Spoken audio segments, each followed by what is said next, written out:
On this fourth day of the high-level week at the 78th UN General Assembly. You joined the U.S. Department of State's Bureau of Counterterrorism a year ago. There's much to discuss about the global coalition and effort to defeat ISIS. So at the top, about the data I'll be referring to today are based on the Global Terrorism Trends and Analysis Center, GTAC, which partnered with the Terrorism, Transnational Crime and Corruption Center, TRAC, and TRAC is a research center within the Shah School of Policy and Government at George Mason University. So that said, I'd like to dive right in. Please. The common belief is that ISIS core, based in Syria and Iraq, has lost its capacity and is a defeated organization. However, the State Department's Annex of Statistical Information reported 645 ISIS incidents in 2021.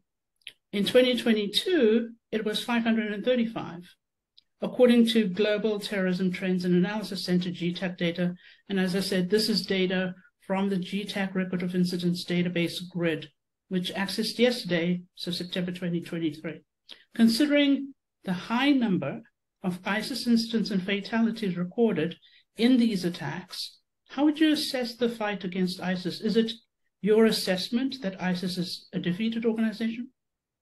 No, I don't think I have ever said that ISIS is a defeated organization.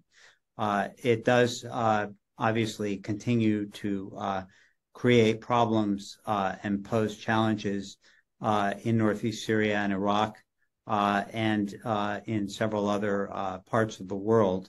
But it's worth also taking stock of how much progress has been made in the campaign against ISIS. And if you compare where they are now to where they were, say, in 2015 or 2016, the contrast is very dramatic.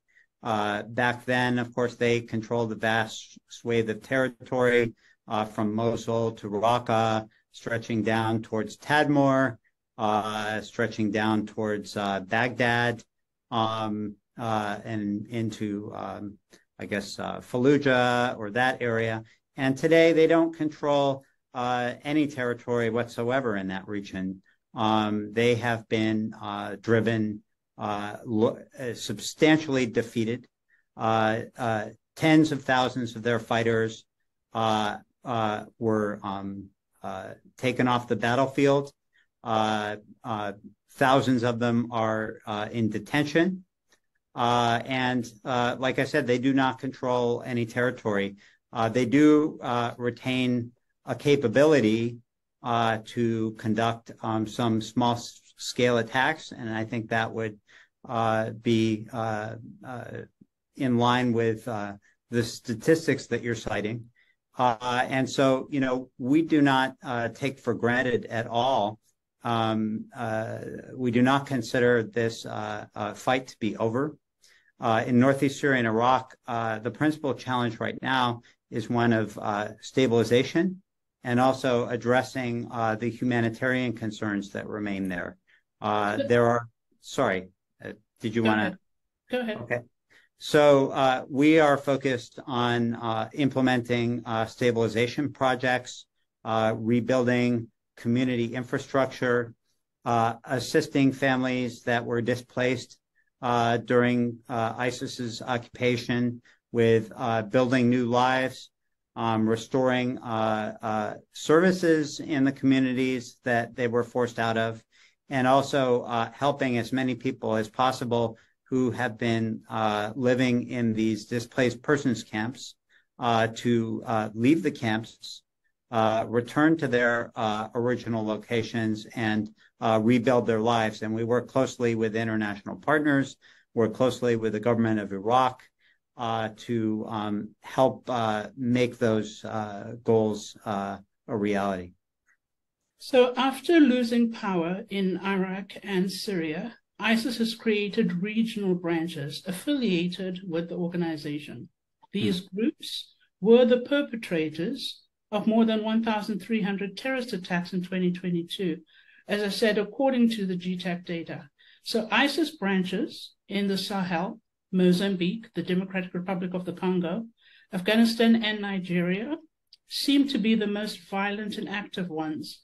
From the perspective of the global coalition to defeat ISIS, which regional ISIS branches should get a closer look and a magnified lens, particularly in Africa? Yeah, well, we are certainly focused on all of those areas that you mentioned. We're particularly focused on the situation in the Sahel and West Africa, where, as you rightly said, we've seen in recent years a number of criminal gangs and organizations and sort of miscellaneous militias formally adopt ISIS ideology and seek to use that brand to enhance their own prestige. So we have within the global coalition established a focus group of stakeholder countries, principally with an emphasis particularly on African states themselves, working closely with our African partners to help them build up their counterterrorism capabilities so that they can defend their publics and defend their sovereignty against threats posed by violent extremist organizations, including some self-identified affiliates of Daesh or ISIS in that region. Right, and as you rightly mentioned, we do see how jihadist groups compete with each other to be under the banner of ISIS or Al-Qaeda in Africa. For example, aiming to get more resources and benefits from ISIS's popularity.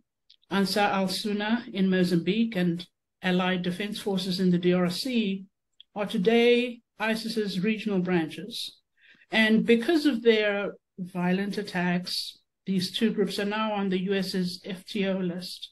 So do you think states in Africa that lack government resources and grapple with endemic corruption can effectively counter ISIS's regional branches? I mean, what should the global coalition to defeat ISIS do? What more could the global ISIS do to do against ISIS's increasing presence and influence in Africa? Yeah, well, let's be honest. There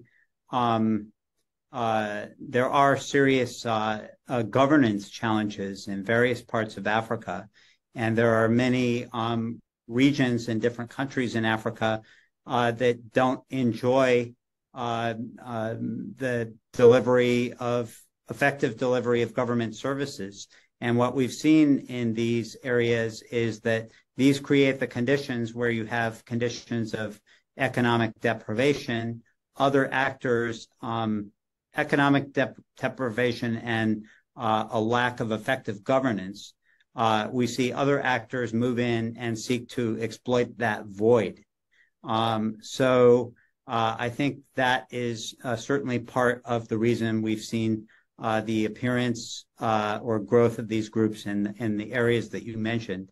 So obviously, working with governments to enhance their ability to deliver services to their citizens, providing schools, hospitals,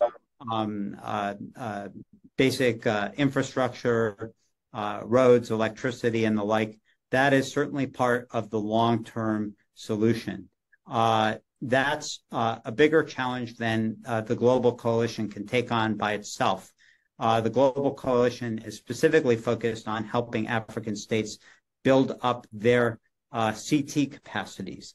But we're also constantly coordinating with other parts of the U.S. government and development agencies in other areas or in other partner countries to see what we can do also to address the broader challenges. Thank you so much, Deputy Special Envoy McCary. I really appreciate your time today. Do you have any closing remarks, or do you think that there is something that maybe is not being talked about, should be talked about more? What would you have as closing remarks? Honestly, Pearl, I can't think of a especially articulate closing remark. I would refer back to the points I made before. We have, I guess, maybe this. The Global Coalition is a very broad coalition. We have 87 members that bring all kinds of capabilities.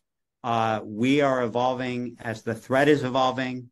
We are focused on the threat as it emerges and evolves in different parts of the country. And we are bringing to bear the strengths of our different coalition partners in each area to address this challenge effectively. Thank you so much, Deputy Special Envoy, and thank you for your availability today.